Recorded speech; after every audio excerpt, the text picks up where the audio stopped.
man. You said this thing on, man. Hey, you said this thing on, man. 5, 4, 3, 2. I don't get this thing on, man. And my name is Myron. They call me SNIFFY. My name Myron Johnson. They call me SNIFFY. They call me SNIFFY. My cousin is Dr. Umar Johnson. I'm here to give y'all a message. Y'all better leave my cousin alone. That's what y'all better do. Y'all better leave my cousin alone. My cousin Umar doing good work for y'all. Y'all some stupid ass niggas, man. Y'all doing niggas, you know. And y'all ain't giving the man no money. Y'all think because y'all gave my cousin a little money, y'all think y'all own him. Y'all don't own a motherfucker thing up in here. Y'all own nothing. Y'all own nothing. Y'all own nothing at all. And Gavin. When soul singer and black activist Sam Cooke wrote the lyrics to his song, A Change Is Gonna Come, it was very direct and to the point. With some changes to it, the song was still digestible. In the year 2019, black folks continue to go through the change rather than direct the change. A community activist named Taalik Ibn'rad has made an appeal similar to what Sam Cooke was asking for. A change. It's said that the meek shall inherit the earth. We ask when. When will the landlords give the meek a free lease? Mr. Ibn'rad is humbly asking for the state of Mississippi. President Trump has already had sit-downs with the wrong representatives of the black community. How about a real discussion with a true grassroots African American? Join and organize Operation Exodus Mississippi today, or become a supporter. Good day, everybody. How are you? Morning Talks with Ro is right around the corner. Good morning, everybody. How are you? Who's ready for Morning Talks with Ro? Good morning, everybody. How are you? Happy Monday. Are you ready? Morning Talks with Ro is right around drop the in corner. and leave you with something tangible to work with and practice, because some of the things you're going to hear right on a regular basis, but if you're not practicing it, it doesn't make it real. It doesn't settle in as wisdom, right? It doesn't serve you the way that it could serve you if you use the tools. You got to work this stuff. It's one thing to talk about it, right? It's one thing to be lip service. It's another thing to actually implement this into your life. Where you at? Hey! Y'all ready to level up with Morning Talks with Ro? Here we go. 5, 4, 3, 2, 1.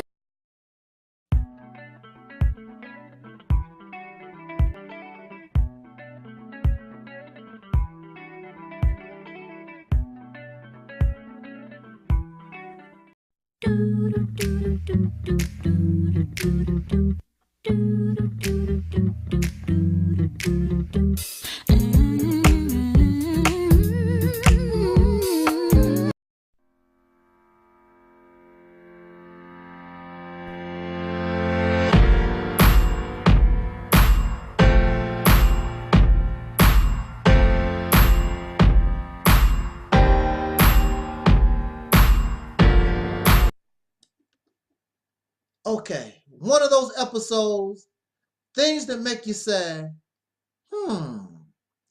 Well, like many of you, I was raised in the Christian church. I was raised, I think it was the Baptist church, down south. And we did not have electricity, so I would listen to the preacher. And sometimes we would gather at night and there would be a wood burning fireplace, and the reverend would tell us stories about fire and brimstone. And later, I would be told stories about ghosts and haunts and spirits and demons and things of this nature as a child. As a child, I was taught these things. And as I was growing up, I would believe these things because I would actually have what we call supernatural experience. So I am like you also. I've had things that you cannot explain, supernatural, what they call experience. In the South, one of the residents that we occupied, and some of these things still apply. Some churches actually have their graveyards on the property of the church. So we stayed next door to a church, and that church had a graveyard. And I would see people, they would have funerals and get buried in that cemetery all the time. I would look out my window and I would see, this is what I would see, broad daylight. I would see dead people. They would rise out of their casket before they got buried. I would see them raise up. I did not hear them say anything, but I would see them rise up. Broad daylight. This was not even at night. Broad daylight. I saw dead people. Blew my mind. Supernatural experience. Broad daylight. One day I woke up and I saw a devil. Looked something like the devil that we talk about in religion. And the little devil flew in, flying around, and the little devil dropped on my chest. I'm like, wow, what the? This broad daylight. This is not night. Broad daylight, I'm awake.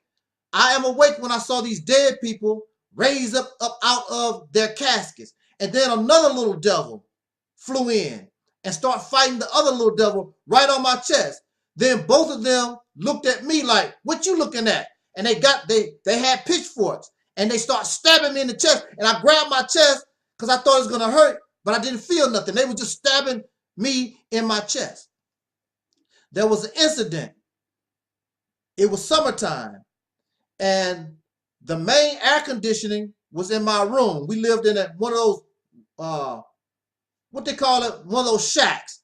Front door, the back door. You open up the front door, you can see the back door. One of those type of things.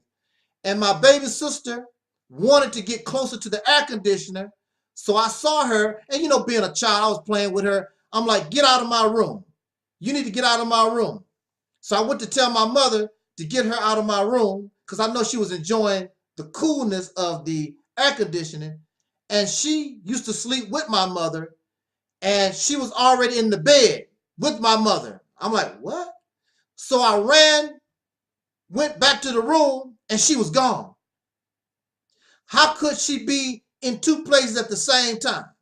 So there's a lot of things that can't be explained, and we call them supernatural experience. And really, the reality is they're not supernatural experiences. There's a reason why. And before this talk is over, I'm gonna tell you the reason why. Because some of you may still say and believe that you died and you came back to life and you saw all this unnatural stuff. There's a reason for those things. Things that make you say, So I'm saying all that to say, I have experienced supernatural things that I cannot explain.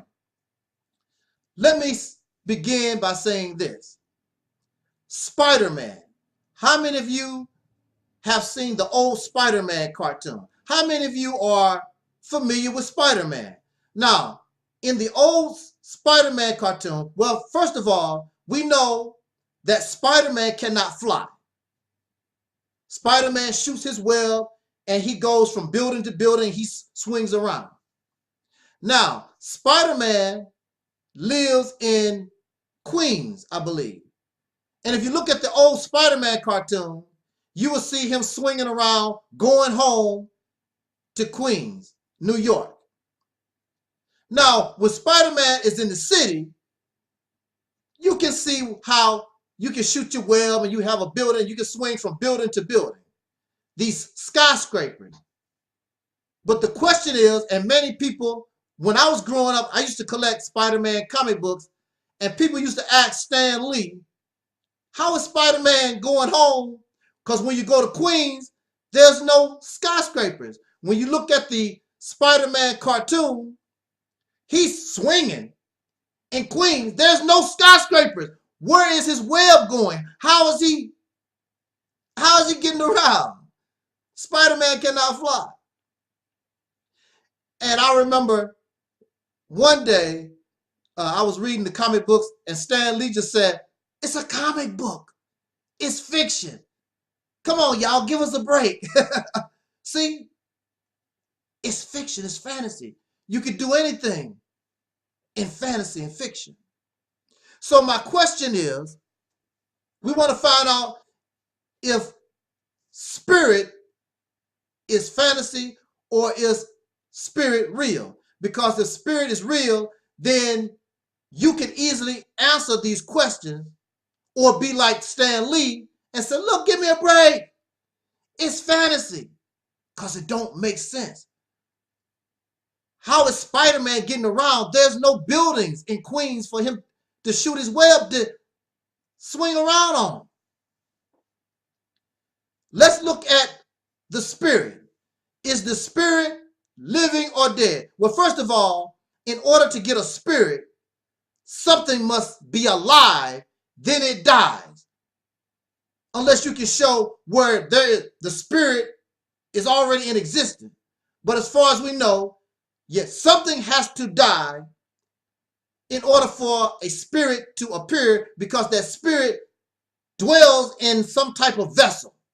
Then that vessel dies, and you get the spirit. The soul leaves the vessel and you get a spirit. Now, funny thing, when we describe these spirits of people,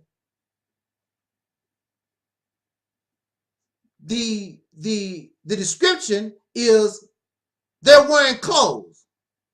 So the first question should be, why do a spirit need clothes? Why do a spirit need clothes? My father was wearing his favorite jacket. I saw him in his spirit. Where did your father buy that jacket? At Walmart. So are you telling me that there is a Walmart in the spirit world? What do a spirit need clothes for? And then you say that the spirit, you can hear some of these spirits talk. So that means that this spirit has vocal cords. Where in the spirit can you have vocal cords? See, it's not making sense. Where is your spirit? That means you're translucent. You're translucent. You really don't have no form. You something that can go through walls and through. Where's the spirit gonna keep these vocal cords? And then you still call the spirit, you still give that spirit a gender, male and female. A spirit does not need to have a gender. You only need gender if you are going to reproduce. So you need male and female. When you become a spirit, you become an it, because you are no longer going to reproduce, I guess. Are you saying spirits have sex? Maybe that's the reason why when y'all be making love, you say, oh my God. Woo. I'm just joking. The next question is, okay, so a spirit is made out of what? What is a spirit made out of? How does a spirit do what it does? And clearly, a spirit is still alive. The body dies, but the spirit continues to live. So we know how and what causes the body to live. You have to eat food, drink water, and whatever in order to maintain that physical body. So when the spirit leaves, What is it that maintains the spirit? Because clearly the spirit is alive. What is the energy source? Some type of magic. Where's the magic coming from? And there's no such thing as magic. You can ask any magician. It's illusions and tricks. There's no such thing as real magic. It's illusion. It's deception of the eyes. You think you're seeing one thing, but you're not seeing what you think that you see. Sleight of hand. It's a trick. Magic is a trick. Spirits is supposed to be real. There is no trick. So what is the energy source that's causing the spirit to continue to live? Now, in our world, the real world, you have plants. Plants can create through photosynthesis, chlorophyll photosynthesis. Plants can generate and make their own food. However, they must reach into the soil, this earth, in order to get the nutrients in order to do just that. So plants, even though they can, in their leaves and whatever, they can produce certain things in order for them to live, they still must reach into the earth. Or if you are a mushroom, a parasitic plant, you still have to find an energy source, something to live off of. Because anything that is alive must have an energy source in order to live. Something must die in order for something to live. So clearly, this spirit is alive. And y'all say that sometimes. The spirit is alive. So if it's alive, what is this spirit made out of? And what is it living off of? Well, that's a big question. Spider-Man is a cartoon. Anything is possible. Now, the last time I saw a ghost, a demon spirit, I saw it come through the wall, and it scared me to death, but I challenged that. And I reached out to hit that ghost or whatever it was, and it turned out to be a lamp. Like this. It turned out to be a lamp.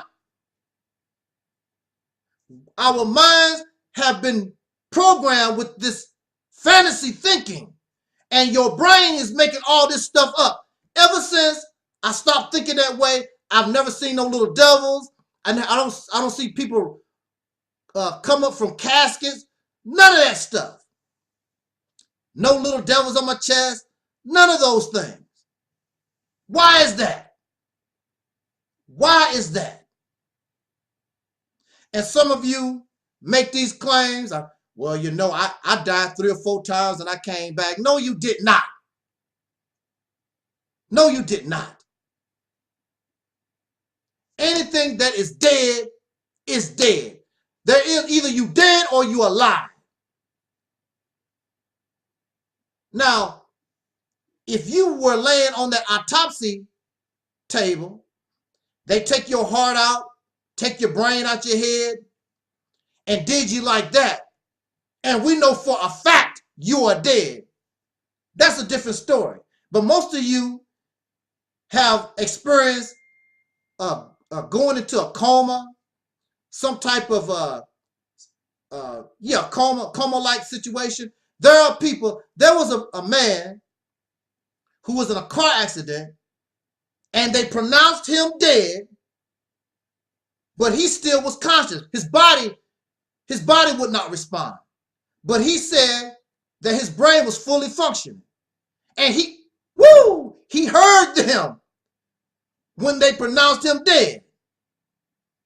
And they took him to the morgue, put him on ice, put him in one of those bags.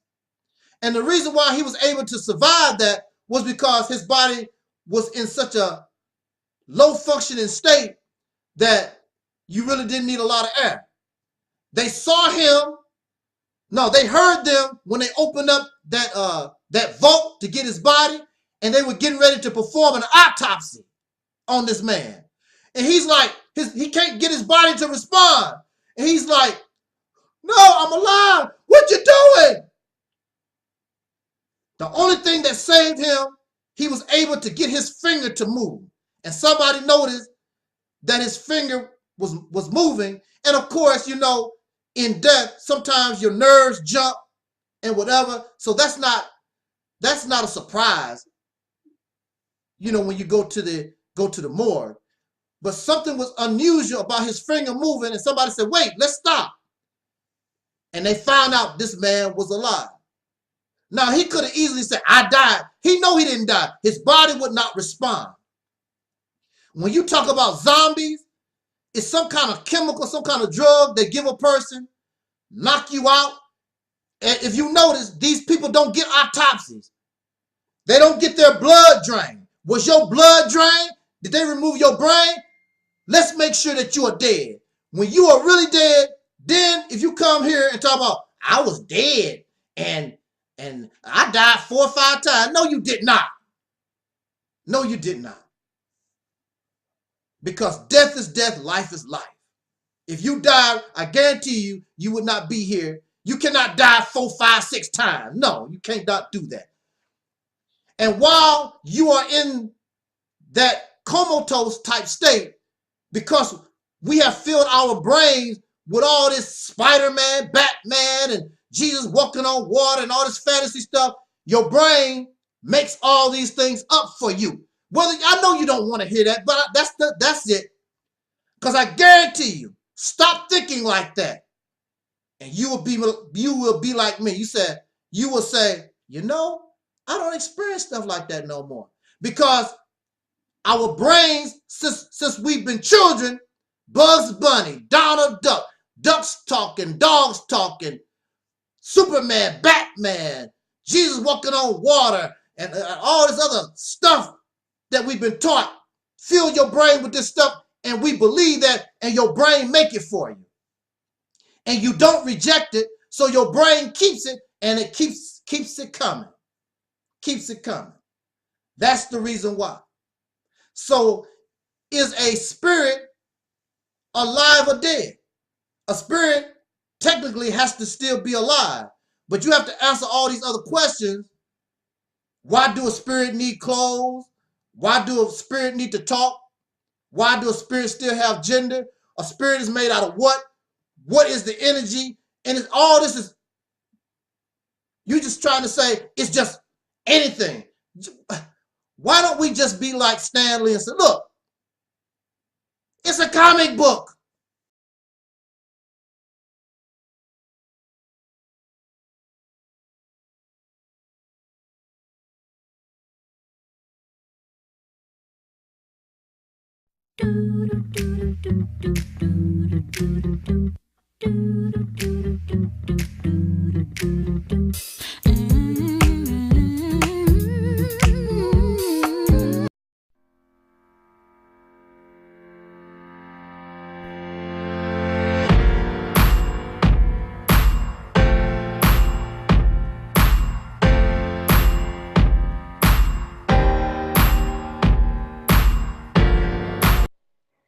Oh, I want to first say this, and I know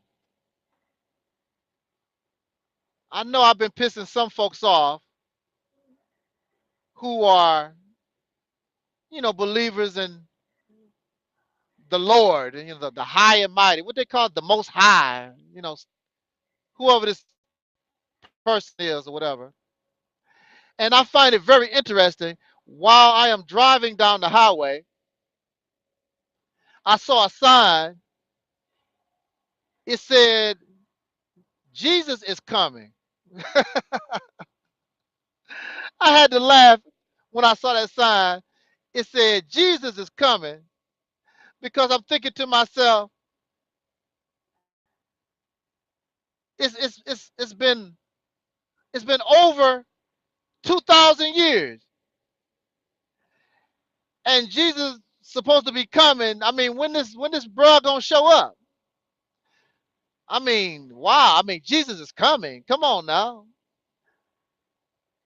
Shouldn't you say Jesus has came? Jesus is here? I think that would be more appropriate. We've already, well, I have not, but many people have been waiting on Jesus over 2,000 years. Come on, brothers and sisters, that's a long time to be waiting on somebody. Really, though? Come on. 2,000 years, are you serious? People get angry at me if I show up late 2 minutes, maybe, let alone 2,000 years. Come on now. I thought that was funny. You know, Jesus is coming. 2,000 years have already passed. Come on now. But let me get into this rant. As you can see what the title is, F. Jordan Peele and that Us movie. It never fails. What is wrong with the Negro? What is wrong with y'all? You don't take nothing serious. Nothing. Now, the last movie you went crazy over was that Black Panther crap. And now I don't know how long it's been since the Black Panther. Now you got a new one. Y'all the most movie goingest folks I've ever been around. You love going to the movies. These black conscious, now the average, the regular Negro on the street, I can see why they want to, frequent the movie theater because they don't have nothing else to do. They think they are free. Happy days are here again type of mentality. Massa got everything under control. But here we are. We have these black conscious, black power, blackity black. They in the movie theater just like the average Negro. Now the new movie is Us. I think Dr. Boyce Watkins, Dr. Watkins love to go to the movies. That man stay in the movie theater. Every time a movie come out, he want to talk about it. And every time a movie come out, y'all want to talk about the symbolism. And you want to talk about the significance and all that type of stuff. The Antichrist. Whatever it is in the movie. The Black Panther was about the future of Africa. That's how Africa's supposed to be. The Black Panther fit into the delusions some of these folks got about Africa. And now this movie deals with the supernatural. So those people who, believe in God and spirits and demons and Antichrist and all, you're having a good time talking about it's a lot of symbols and signs. There's only one symbol and one sign that Jordan Peele, and I think it's Universal Studios, whoever put the movie out, is only one sign all these folks is interested in, and that's the dollar sign. You're dumb enough to give these suckers your money. Even the Black Power folks, RBG Nation, whatever you want to call yourself, the Moors, the Hebrewites, sitting up watching a movie, and you justify, and your excuse is, it's a lot of black people in the movie. You got Joe Peele, and you got all these dark-skinned brothers and sisters in the movie. And just like the Black Panther, these people do not give a damn about us. They don't give a damn about us as a people. It's entertainment. It's entertainment. Jordan Peele, if we had another Hurricane Katrina right now, I very much doubt Jordan Peele would do very little for the survivors of Hurricane Mama Jama, because that's not what it's about. He's an entertainer. These people are entertainers. They doing this for a living. They don't give a damn about signs and symbols and all that stuff unless it's a dollar sign. Unless it's on a calculator, they adding up how much money they made. That's what it's about. And even the black conscious, pro-black, first black, whatever you want to call yourself, you are involved in the same madness that the so-called the dead folks, you're supposed to be awakened. You're supposed to be awakened, and you're doing the same type of stuff that the dead folks do. We don't take nothing serious. Nothing. And the reason why we do it is because we're comfortable. Why are you comfortable? You're comfortable because you know that your massa got your back. That's the reason why you're comfortable. You know that the cracker got everything under control. So you don't give a damn about black unity, so-called black unity. Now, go look at your subscriptions. Many of you, I mean, it's very nice that you subscribe to me. I really appreciate it. I do. I appreciate that you subscribe to Angel Stuff Number 7. I appreciate it. Now go look in your subscriptions and you tell me, out of all the subscriptions and all these folks that you listen to, how many of these people, all these debates, all these conversations, how many of these debates and conversations is about what we call black unification? They don't do it because all these suckers out here don't give a damn about you. Michael Jackson made a song. They don't care about us. And then, of course, when you first think about that,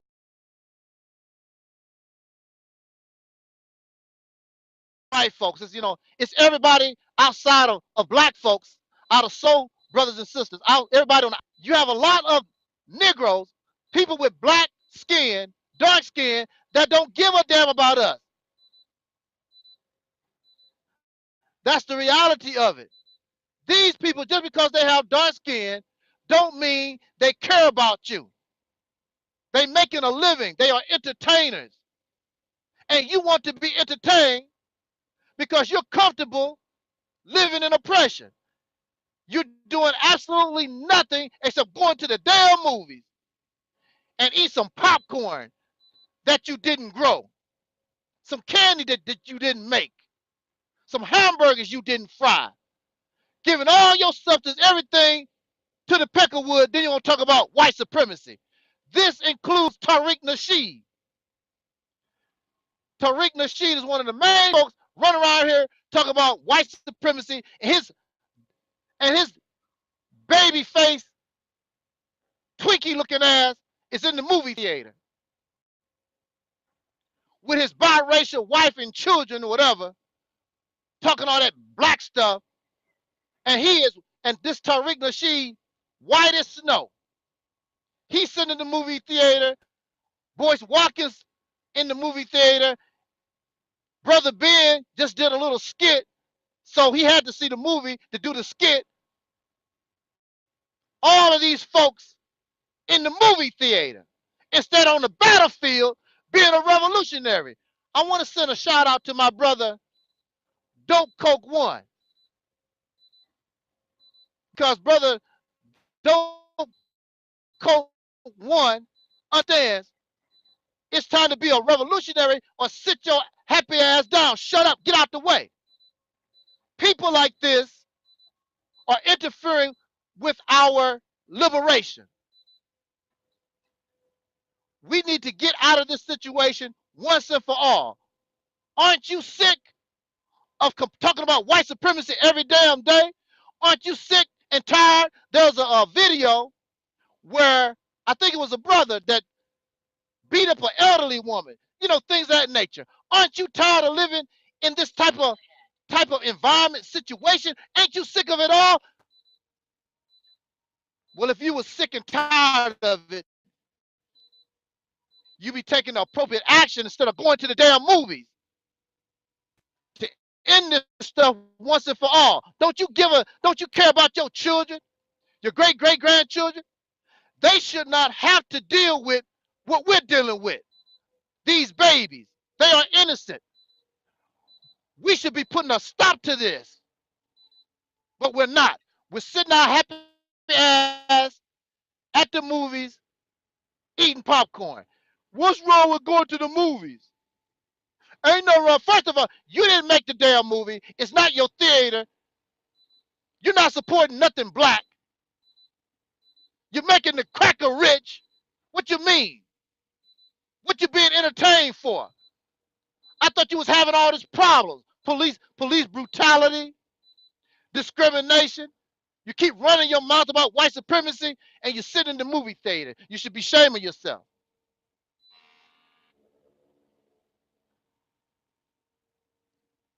You should be ashamed of yourself.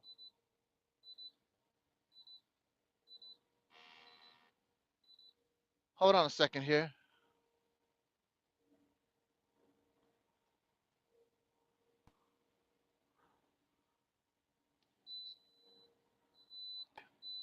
Yeah, we should be ashamed of ourselves, but we're not.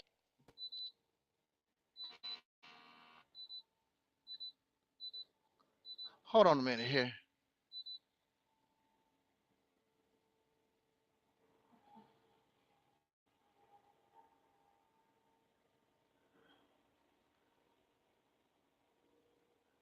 Very difficult doing this sometimes.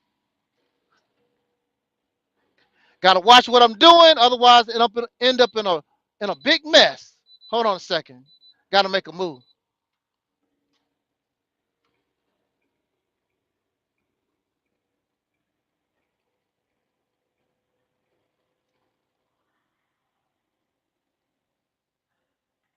Oh shit! I guess I could keep talking, but hey, I really, yes, I do. I understand. I understand. You know all that black power talk, RBG Nation, all that white supremacy. That's just some feel good stuff. That's all. Make you feel good about yourself. Then you take your happy ass to the movies, and you make an excuse when somebody like me show up. Ain't nothing wrong with going to the movies. No, ain't nothing wrong with no. Keep your slave ass at the movie. That's where you belong. And then get up in the morning and go to the plantation. That's right. You love being a slave, and that's exactly what you're gonna be, and your children gonna be slaves too. Somebody come to me and they told me, they say, why you keep talking about mass extermination? You don't know what's gonna happen to us. Because I talk about, and I just made a short little skit myself. The day they came, about it's about you're gonna be barbecuing, you're gonna probably be at the movies, and then that's when these Peckerwoods gonna make a move on us and take us to these FEMA camps, these concentration camps, and start killing us outright. That's the only way you gonna learn. But by that time, it's too late. And so they tell me, you don't know what you're talking about.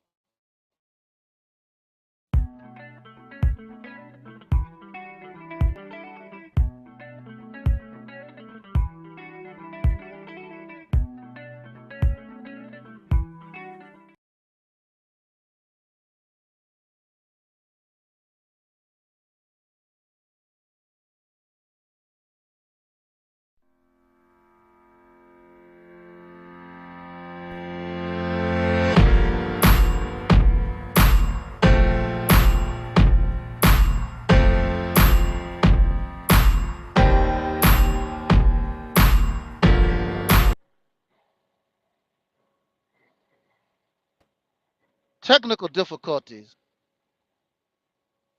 Well, let me say this and get this off my chest.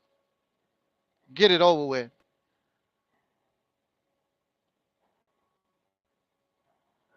Man, I just don't get it. We are, it seems as though we are just going to learn the hard way. So Somebody told me before technical difficulty, somebody was telling me, because I always talk about what's going on there, Don. Had technical difficulties. I wanted to finish what I wanted to say in the last video. But yeah, somebody was telling me, because I always talk about the mass graves, extermination. They was telling me, you don't know what's gonna happen to us. You ain't no prophet. You don't know it. You don't know it all. You don't know what you're talking about. And you know, when we are involved in certain things, hey, what's up there, Armand? When we are involved in certain behaviors and we feel a little guilty, then of course you want to jump on the messenger. I'm very sure that there are a lot of soul brothers and sisters, because of the title of the video and what I had to say, because they did it last time when I was talking about the Black Panther crap. Oh, you can learn a whole lot from the movie. Okay, you said that about the Black Panther. You learned a whole lot, all that symbolism. So my question is,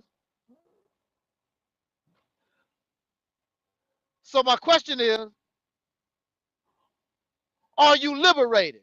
Are you close to being liberated? Are you close to being free from your oppressor because you went to see the damn Black Panther movie?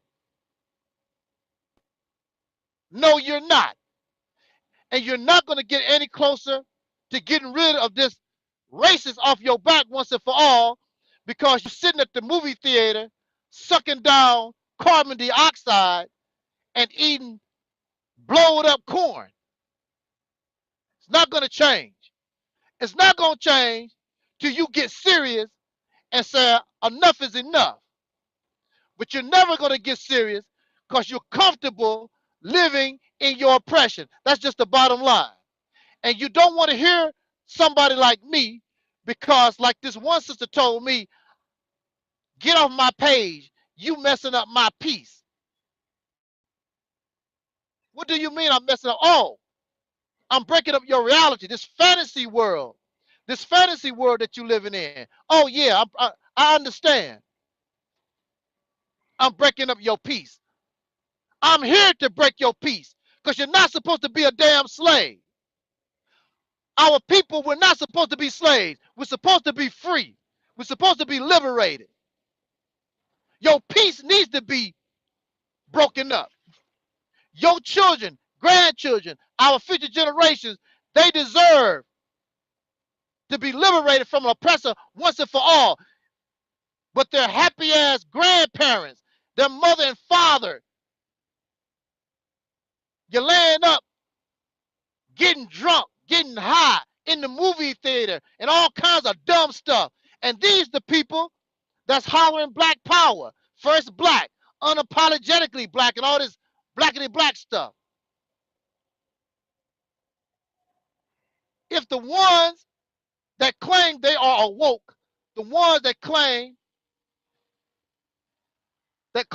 they are conscious, if you really done what you claim,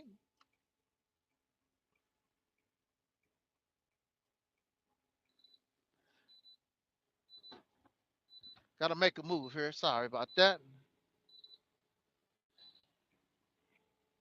Hell, if the conscious community, if these folks, if they really knew what they was doing, which they don't, because if they knew what they was doing, this whole situation would be over with, and you can go to the movies, to your own movie theater, and you would be dealing with dark-skinned people that's entertaining you, that love you. They're not looking out, they're not looking at you just for $1. It's nothing but the usual exploitation. That's all that it is. The usual exploitation. And the so-called awake, black conscious, blackity black, and I'm very sure Hebrew Israelites and Moors, of course, Nation of Islam, because Brother Ben went to see this movie. It's the usual exploitation of us. And the reason why you like it, because all the actors, you know, all the soul brothers and sisters that's actors, they're actors. But let me say this and get out of here, because I already made that point, part one. I didn't expect a part two because, well, we had these technical difficulties. So this person is going to tell me, you don't know what you're talking about when I talk about the mass graves and extinction. It's already happened a few times. I'm going to say that again. It's already happened a few times. And you talk about it all the time. Don't you remember Black Wall Street, Tulsa, Oklahoma? Do you remember that? There was a sister, and she was a young girl. She just recently passed this life. May she rest in peace. She said that the adults knew that was going to happen. That's what she heard them say as a little girl. She heard the adults talking. They knew it, that was coming one day. But they didn't do nothing to prepare for that day. Nothing. But you know, I sort of understand, thanks to my other brother, the Mad Head Doctor. I was listening to the Mad Head Doctor. You don't know who that is, look him up. Brother Doctor, he was saying, just because somebody know danger is coming, don't mean they're going to do anything about it. Like Hurricane Katrina. Even if the only thing you could do was walk, you would think those people would walk and do the best they can to get out of the danger zone. They knew a hurricane was coming. There are people who know tornadoes and earthquakes and all kinds. Look, they are living in California right now. It's been predicted that the big earthquake is coming. More and more people moving to California. Wonderful place, beautiful weather. They predict the big earthquake. And unlike the Negro, they're trying to prepare a little bit. They've all the modern buildings, you know, they try to make them earthquake proof and blah, blah, blah. So they're trying to, you know, get ready for the big one. But when it's all said and done, when the big earthquake comes, you're not going to be able to live there. It's going to tear stuff up. And all the buildings are not earthquake proof. But people are going to live there anyway. That's right, Don. California is long overdue for an earthquake, but you have people actually moving there. You have people that's raising children there. They don't care. But at least some of these people are trying to prepare. The Negro is not trying to prepare at all. So you had Tulsa, Oklahoma. They knew that was going to happen. And so when these Peckerwoods came down on them, they could not defend themselves or do nothing except be victims. The least you could have done is take some of the enemy out. The only thing they did was die.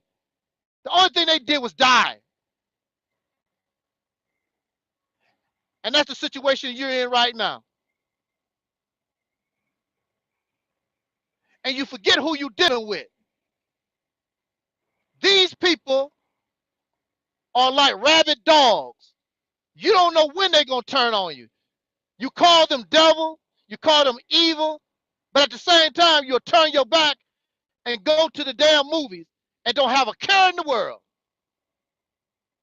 Explain that to me. That don't make any sense. Rosewood, there were many black towns in this country. Many of them were destroyed by these peckerwoods.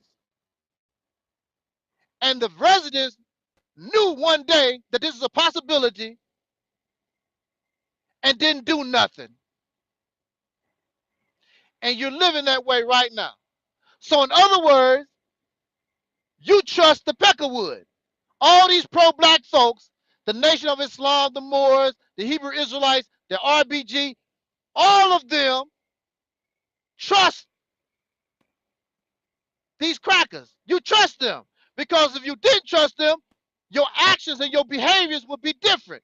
You would not be sitting up in a movie theater. And let me tell you something else about these black businesses. You have all these folks like Boyce Watkins and all these black businesses and all this stuff. They are looking out for themselves. They are not doing this. Boyce Watkins is trying to make himself rich. Now he might share a little information and claim that he want to help the black community. His number one priority is to make sure he get rich, his family get rich. These people do not give a damn about you. They don't give a damn about us. It's all a fallacy. It's all a fraud. Don't you see that? That's why they are not preparing you for the possibility of mass extermination, mass extinction. Okay, so you do all this stuff.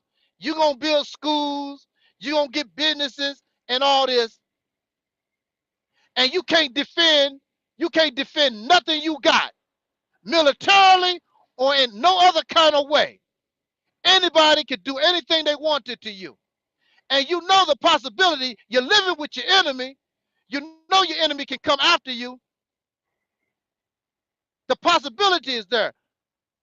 So when I talk about mass graves and extermination, I'm telling you there's a big possibility because it's happened before. There was close to 700 Native American tribes in this country. How many of them do you know? I hardly know. I can barely name 5 or 6. There were 700. All those people are gone. They are extinct. What make you think that you can't become extinct? Your school, your business, whatever else, the little tiny stuff that we do is not going to do nothing against this peckerwood when they come against you.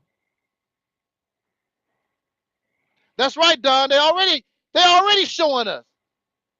They already setting up the FEMA camps. We already see those plastic coffins going up and down the road.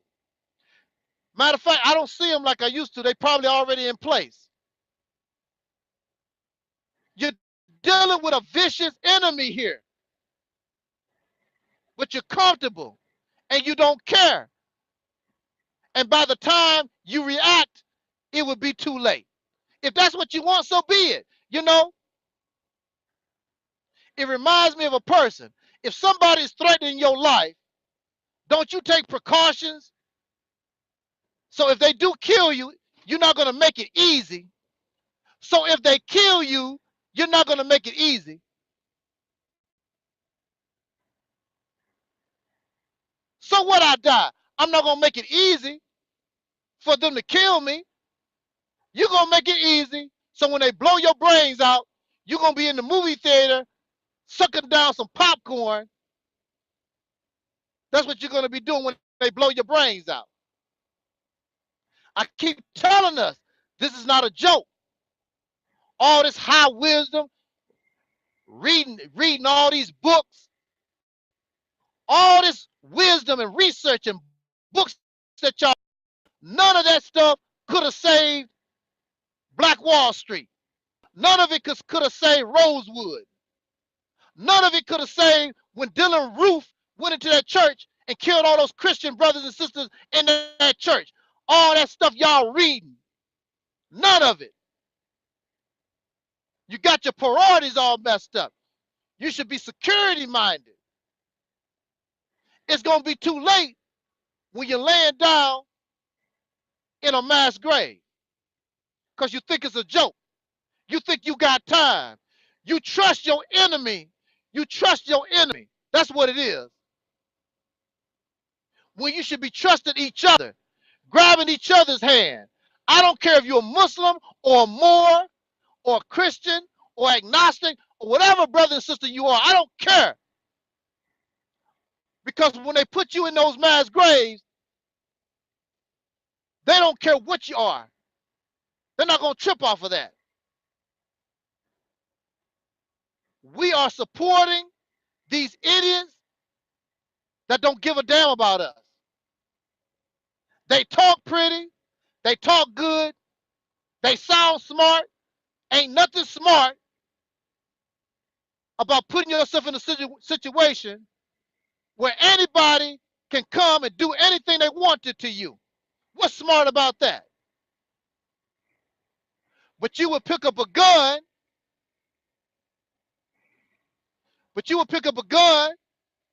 And if a Negro, another soul brother or sister is after you, you would take precautions. You would do it. You would do something. Here you are living with your enemy 24 hours a day. Remember Flint, Michigan? They knew that water was poisoned with lead. They know that the population, the majority of the population of Flint, Michigan is black. And you're going to trust these people. You so comfortable, you going to the movie, and now you want to make videos talking about this dumbass movie, Us. Who entertain your mind? And I guess it'll help you.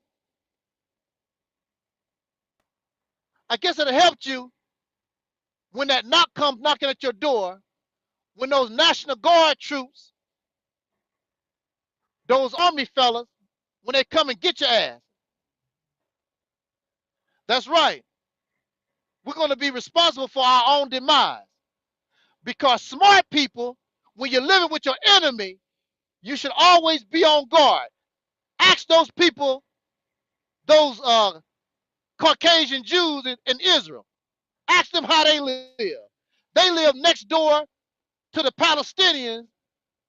Ask them, do they turn their back on them? Do they get comfortable on the Palestinians? And the Palestinians don't even have weapons like that. But they still have their guard up against the Palestinians. Because as far as they're concerned,